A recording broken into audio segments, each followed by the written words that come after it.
I am Benj. Welcome back to Doing Outdoors. Well, it's a little bit breezy up here today and a little bit wet. There's a bit of a storm blowing in, but we have still got some work to do. Thankfully, some of that work is to be done inside the greenhouse,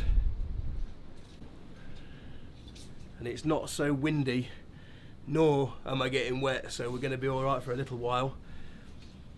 But we're going to look at how the hotbed's getting on. We are now Sunday the 23rd. This has been sat here for 6 days, and after the very first day it was increasing in temperature. Right now it's at about 45 degrees Celsius in the centre of this hotbed. I've got another thermometer just laying on the surface, and that's reading at about 13 degrees. It has gone a little bit cooler since I opened the door. The wind is still nipping in here a little bit. But you can see I've got the remnants of an old cold frame sat on top of this hotbed.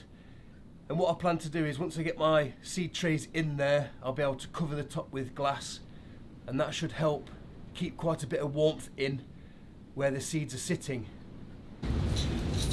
And these are the seedlings, or the trays, that we've got to put onto this hotbed. These are the trays that we set with onion seeds just a week ago, last Sunday. And I didn't bring them up here and put them on the hot compost bed like I said I was going to do.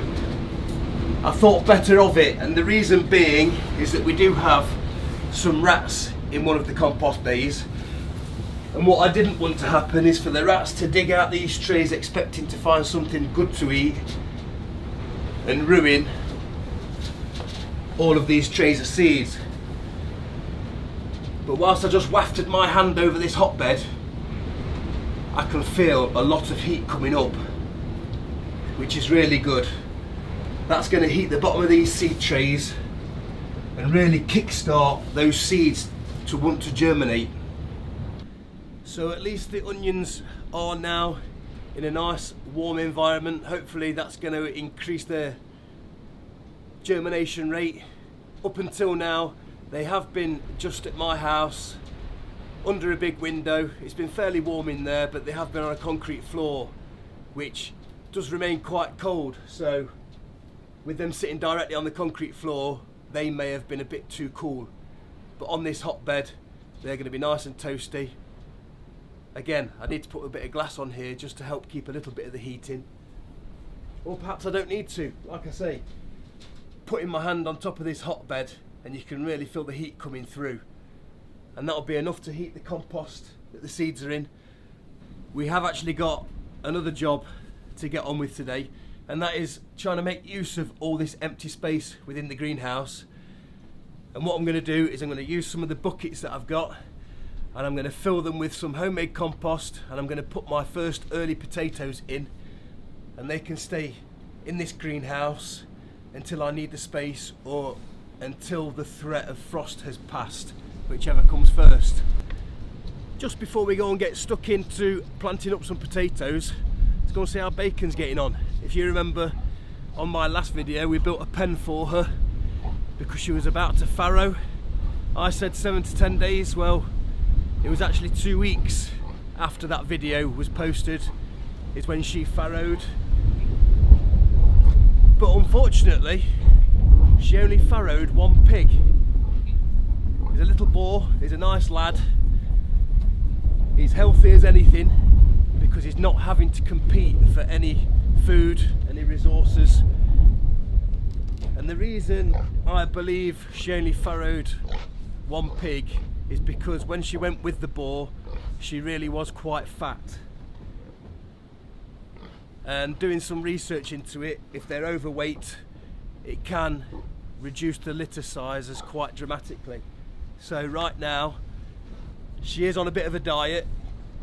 She needs to lose probably about 30 kilos before she goes back with the boar, because she does give the best piglets. They grow faster, they're bigger carcasses, the meat's good, the fat covering's good, so we need her to produce. But if she loses the weight, it'll be all good. So here we are at the compost bays. Well, This compost was not made last year, it was made the year before. We actually had these two bays, both half full.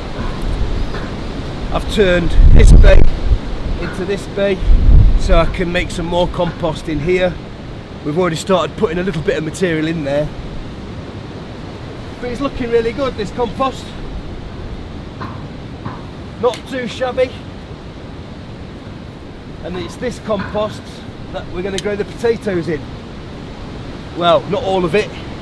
I'm going to fill a few buckets now, put some potatoes in.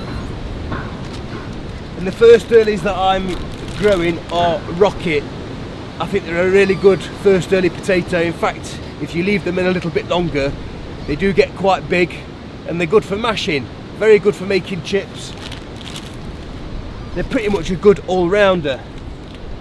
And I have actually got a few of my own seed potatoes. Now don't laugh, they are about the size of a large marble and they have chittered quite a lot, but I grew a few buckets last year from similar sized seed potatoes that I saved from the year before, and you know what, I was getting about 2 kilos of potatoes out of each bucket from 3 of these seed potatoes per bucket. So I'm going to do the same again this year. I've only got a few, but we'll mark the buckets that these go into, and when it comes harvest time we can have a look closely just to see how well they've done. And do you really need to save huge potatoes to get a good crop? So growing potatoes in buckets couldn't be simpler, really. All I do is fill the bucket about 1/3 of the way with compost, or just under halfway. Now that's a little bit bigger than what I've been saving, but I just put 3 of those per bucket.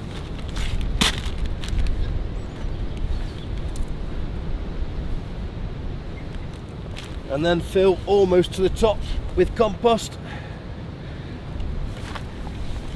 leaving a little bit of space just so you can mulch when the weather picks up and these buckets start drying out.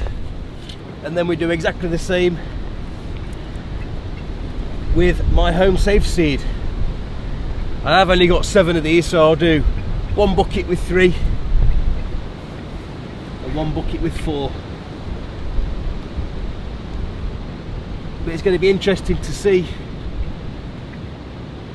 how these home safe seed that are half the size of the shop bought perform.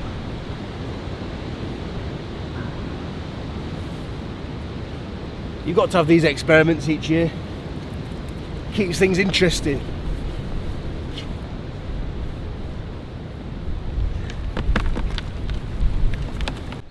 Well, there we have it. We have actually filled 13 buckets with my home grown potatoes. You'll see there's 3 buckets there.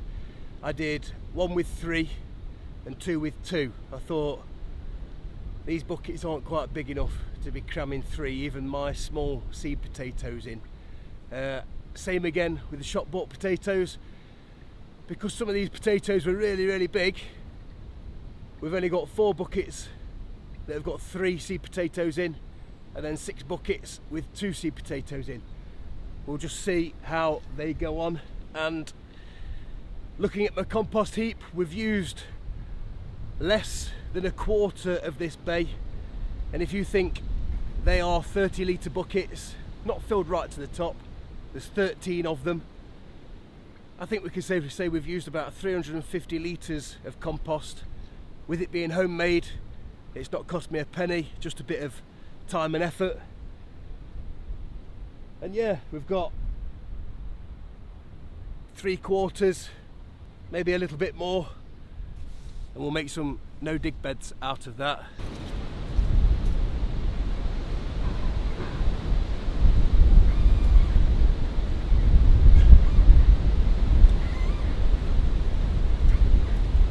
Well, we've about done everything we set out to do today.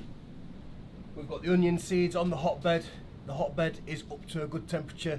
We should start seeing some good results from them. We have got the seed potatoes for the first earlies in some buckets and in the greenhouse. Hopefully they're going to do a very good job too. I'm not actually going to put any glass on this today. Having put my hand on top of this hotbed and felt the heat that's coming up from it, I don't think it's quite necessary, especially with the forecast over the next few days looking fairly mild. A bit wet, a bit breezy, but it's going to be mild at least. If we do get a sharp fall in temperature, I might put a cover over these on the night time, but this hotbed is really kicking out some heat. I don't think it's going to be necessary even for a frost. Well, that's about all I've got time for in this video. As always, thanks for watching, and I'll see you next time.